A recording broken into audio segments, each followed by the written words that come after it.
John et Charlie, John et Charlie, John et Charlie, John, John, John, Charlie, Charlie, Charlie. Les cigales ont beau se gausser de l'été, celui-ci n'en est pas moins cruel pour les éclopés dans mon genre. Combien de jours ai-je jeûné avant de me retrouver là, entouré de gentillesse et de soins? Reposez-vous, monsieur Gilles, vous reprendrez des forces ici. Vous êtes jeune, vous vous remettrez. Me remettre? Chaque parole m'offense. Ton sourire à la durée de ton salaire, conne, me dis-je, alors qu'elle s'en va proférer la bonne parole à quelque autre zouave. J'ai mal au ventre depuis hier. C'est le détail de trop, la goutte qui fait déborder la vase. C'est à peine si je ne sens pas des dents de tigre me pousser. Pourtant, je suis gentil, je ne rêve pas. Ce cynisme ne me ressemble pas. J'ai l'impression d'être dans un zoo, d'être un animal sauvage auquel on sert des croquettes. Les chambres sont moches, mais le parc, immense et boisé, me permet ces moments d'intimité durant lesquels je peux râler et maudire mon sort absurde. Suis-je chez les fous? Suis-je dans une secte? La sécurité sociale prend-elle en charge la bouffe et le séjour? Personne ne sait répondre. Ha ha ha ha, si tu savais. Ce n'est pas drôle. Ce n'est pas drôle, Charlie. Le repas se termine sur la grande table posée à même la pelouse. Il donne du vin rouge le soir, original. Je toise les patients, leur cherche un point qui nous serait commun à tous, mais sans trop de résultats.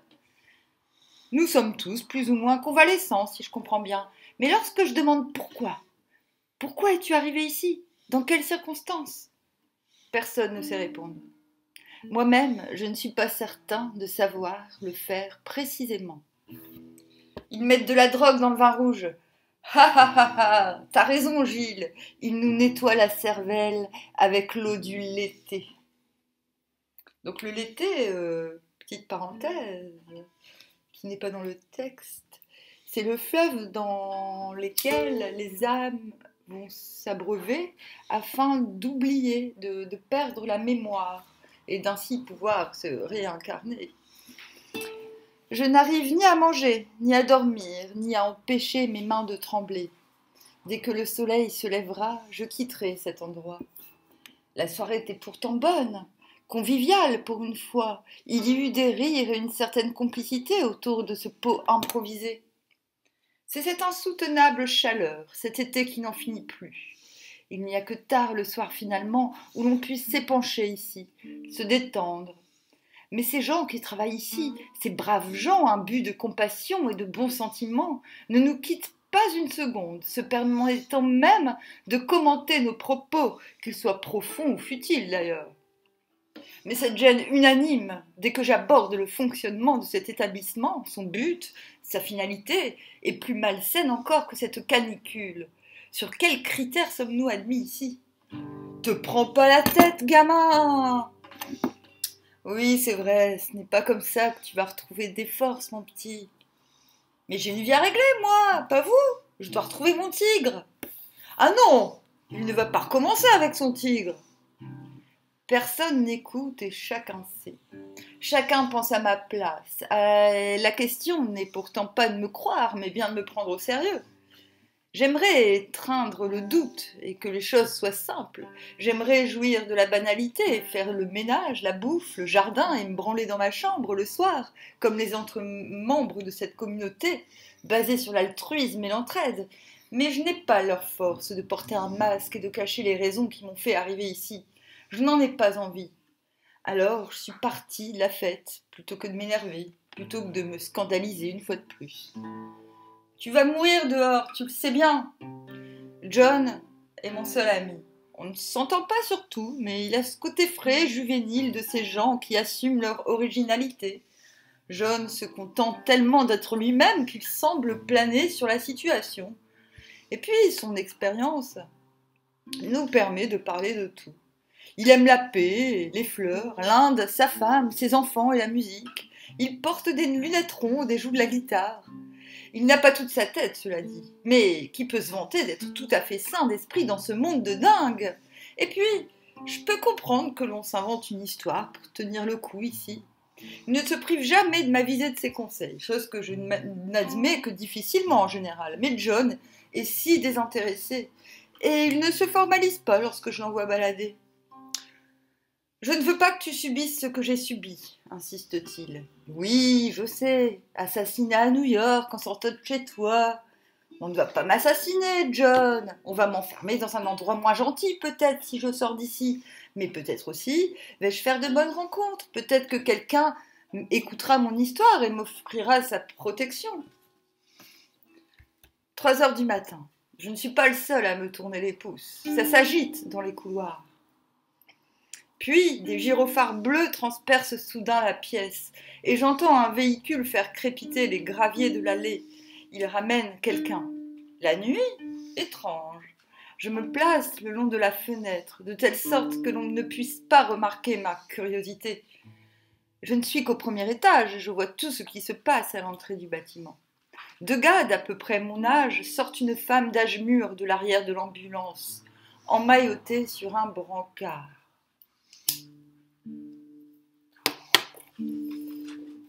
Non, pas de traitement, plus rien à faire pour elle. Les paroles du brancardier me font hérisser les poils de bras. Il n'y aura plus de place après, il va falloir éliminer quelqu'un. Le chef d'équipe, qui passe son temps à dire qu'ici il n'y a pas de chef d'ailleurs, opine silencieusement face au propriétaire du lieu qui vient de rejoindre le petit groupe en pyjama. Ah mince, j'ai pas enlevé mon dentier, c'est pour ça que j'ai du mal à parler. Il vit de l'autre côté du parc dans une belle maison de maître et loue ses bâtiments à demi désaffectés à je ne sais quels services sanitaires ou sociaux. On le voit quelquefois tailler les rosiers ou désherber les allées à la main. J'ignorais qu'il prenait part au sort des habitants de la communauté. Je suis ici depuis 3 mois à peu près et je le sentais bien. Mon corps sent parfaitement, je ne suis pas fou, que quelque chose ne tourne pas rond ici. Cette sensation que l'on nous demande de renoncer à toute forme de singularité pour le sacro-saint sens du commun n'était donc pas le fruit d'un caprice fondé sur l'ennui ou l'orgueil. Je n'ai pas rêvé, il s'agit bien d'éliminer quelqu'un. Mais qui? Lequel d'entre nous? Nous sommes à peu près 20, peut-être 30. On frappe à la porte. Monsieur Gilles, vous dormez? Une peur panique me saisit. Je repense aux paroles de ce bon vieux John. Tu vas mourir dehors. Non, évidemment que je ne dors pas. Je suis malade. J'ai une chiasse de dingue depuis le repas de ce soir. Ah! J'entends chuchoter derrière la porte. Il y a un problème? Le feu? Non, non, tout va bien, monsieur Gilles. Reposez-vous bien. J'entends la guitare de John. Ah, tu comprends maintenant pourquoi je voulais que tu joues. Ah, ce bon vieux John, avec sa barbe et ses pattes d'œuf. Il met un peu d'exotisme dans cette retraite forcée. Ah, mais vous êtes libre de partir quand vous le voulez. Oui, oui, c'est cela. Il me semble bien avoir échappé à cette fameuse élimination. Mais je veux sortir quand même. John, John! Il chante, il est en transe. Il y a de l'agitation dehors. Mince alors! Il s'emmène Charlie, le nabot. Il l'emmène par l'allée du parc, je ne sais où, en direction de la maison du proprio qui fait partie de l'escorte. L'ambulance repart. Je me demande si je peux suivre Charlie et ses geôliers sans me faire voir. Non, non, non. John tourne farouchement sa tête de gauche à droite, et bien qu'il fasse une moue adorable, ah, mais ils vont nous le tuer, ce pauvre bougre. Et puis, je veux savoir. Sans plus de cérémonie envers John, je saute par la fenêtre, mais je dérape dans les graviers, ce qui n'est pas très malin. Heureusement, j'entends que l'on s'active déjà aux cuisines. Le bruit de ma chute ne m'a peut-être pas trahi.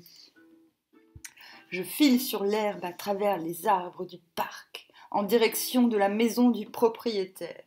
J'entends Charlie, sa voix stridente, qui questionne nos chefs qui n'en sont pas. « Je veux ma guitare, bande de porcs! Vous m'emmenez au bloc? Et mes organes? Vous les vendrez aux enchères ?» Ah oui, Charlie aussi joue de la guitare. Il joue de la guitare pour les arbres et les petits oiseaux. Je ne jouerai plus pour les femmes, ha ha, dit-il toujours. Les petits mais nerveux et larges d'épaules. Si je n'étais pas si affaibli, à deux nous pourrions les maîtriser. Je pose mon front contre un tronc d'arbre, comme s'il avait la solution à mon manque d'énergie. Je pense à mon tigre, Bingo, que j'ai libéré d'un supplice certain il y a quelques années. Je pense à nos années d'errance et d'aventure, à cette sensation que je n'ai jamais plus ressentie lorsque j'ai ouvert sa cage. Je me demande où il se trouve à présent. Je me demande s'il est encore vivant. Mon tigre, mon pote, est-il retourné en Inde comme je le lui ai suggéré ? On se moque de moi lorsque je raconte que mon tigre est encore vivant, qu'il a suivi mes conseils. Personne ne comprend le lien qui nous a unis. Oh, mais je peux me transformer en tigre alors. Je peux venir en aide à ce bon vieux Charlie alors. Oui, je le peux. John, viens nous aider. Ce fut une belle bagarre. La baston du siècle. Charlie ne s'attendait pas à mon assaut, et je n'oublierai jamais cette étincelle dans son regard lorsqu'il m'a aperçu bondissant à son aide. Et Martine, la fameuse chef qui n'en est pas une, et le propriétaire qui n'en est pas un non plus, étaient sonnés et hors d'état de nuire, en moins de 2, sous nos assauts et hurlements d'Indiens. Mais l'ambulance, avec ses sbires aux yeux pâles, patientait dans la ruelle à l'arrière du parc, et nous firent pincer, sans rien voir venir, imbus que nous étions de nos prouesses. John pleurait derrière la grille lorsque nous filions vers cet affreux destin, et je m'endormais presque aussitôt, drogué sûrement, blasé à outrance surtout, résigné. Allez, mon petit, réveille-toi, c'est l'heure, le jugement dernier, ha ha. Nous voici au sous-sol d'un palais de justice. À peine sortis de l'ambulance, un garde portant képi et uniforme nous réceptionne puis nous présente une paire de menottes. Charlie et moi sommes maintenant attachés l'un à l'autre. Puis il nous oblige courtoisement à attendre assis sur un banc. Des avocats portant leur toge sur le bras passent devant nous avec leurs clés de voiture à la main.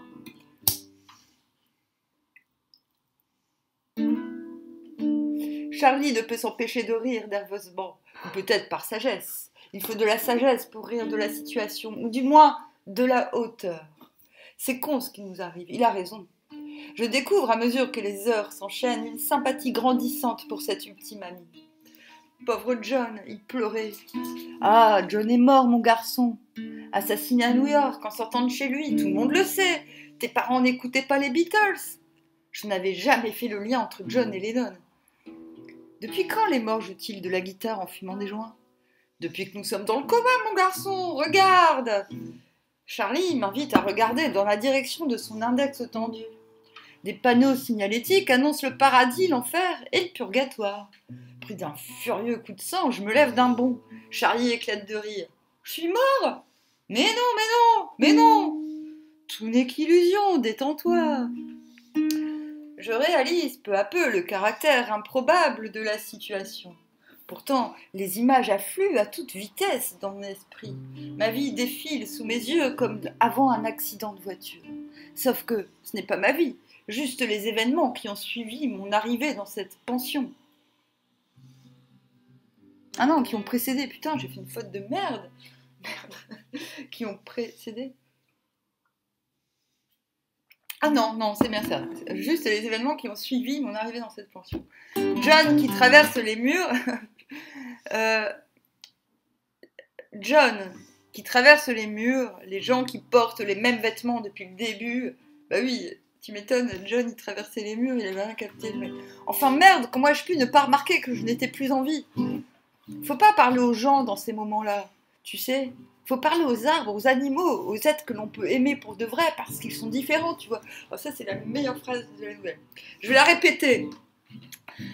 Je parle à la place de Charles Manson, ce qu'il aurait dit dans cette situation. Et tellement. Faut pas parler aux gens dans ces moments-là, tu sais. Faut parler aux arbres, aux animaux, aux êtres que l'on peut aimer pour de vrai, parce qu'ils sont différents, tu vois. À mesure qu'il me parle, Charlie s'efface. Par couches successives, il semble s'évaporer sur un autre plan, une autre dimension. Les menottes ont disparu, ma fatigue a disparu. Léger, soudain, je cours, me rue vers cette lumière que les nuages de la pensée obscurcissent depuis si longtemps.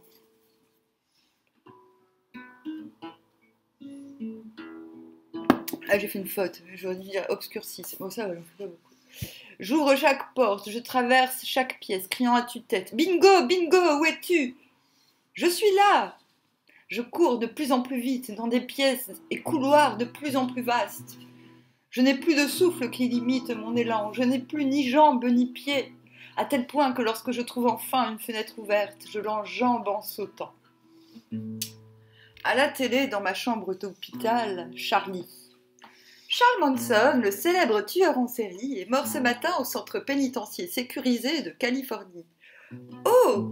Une armada d'infirmières se rue autour de moi. Vos parents, on appelle vos parents, ça va aller. Vous nous revenez de loin. Nous étions à 2 doigts de... Charlie, je n'étais donc pas en train de rêver. Un tueur en série, tiens donc. Un pincement au cœur me saisit alors que défilent les photos de sa jeunesse en noir et blanc. Oh là là, John Lennon, mon tigre. Mes parents? Mon tigre! Il va bien, il est aux eaux de Vincennes, l'opinion publique s'est mobilisée pour sauver Bingo. Je pleure de joie. Malgré les circonstances, les tuyaux qui m'en servent de partout, la douleur qui se réveille dans mes côtes, la gêne que j'éprouve en respirant, la mort de Charlie, je suis en joie. L'homme qui vous a tiré dessus n'a pas survécu aux assauts de Bingo. L'homme au pyjama, le propriétaire qui habite le fond du parc. Ah, je me souviens, la traque sur la départementale en pleine nuit, la lune et les étoiles qui nous guidaient, Bingo et moi au hasard des sentiers les plus discrets et les plus prometteurs. Je ne suis pas étonnée que notre histoire ait fini par faire scandale. Je n'avais pas prévu de tomber en amour pour un tigre, et lorsque j'ai ouvert la cage dans laquelle il se laissait mourir, je n'avais pas prévu qu'il décide de me suivre plutôt que de me sauter dessus. Je ne sais pas ce qui m'a pris. Je ne sais pas quand je vais réussir à m'arrêter de pleurer. Des journalistes sont déjà postés dans les couloirs. J'aimerais, si je passe à la télé, passer le bonjour à John et Charlie. J'aimerais bien, ouais, j'aimerais bien. Voilà, c'est la fin. Alors, t'as compris? Oui, j'aime bien, je trouve ça bien ce que tu as fait.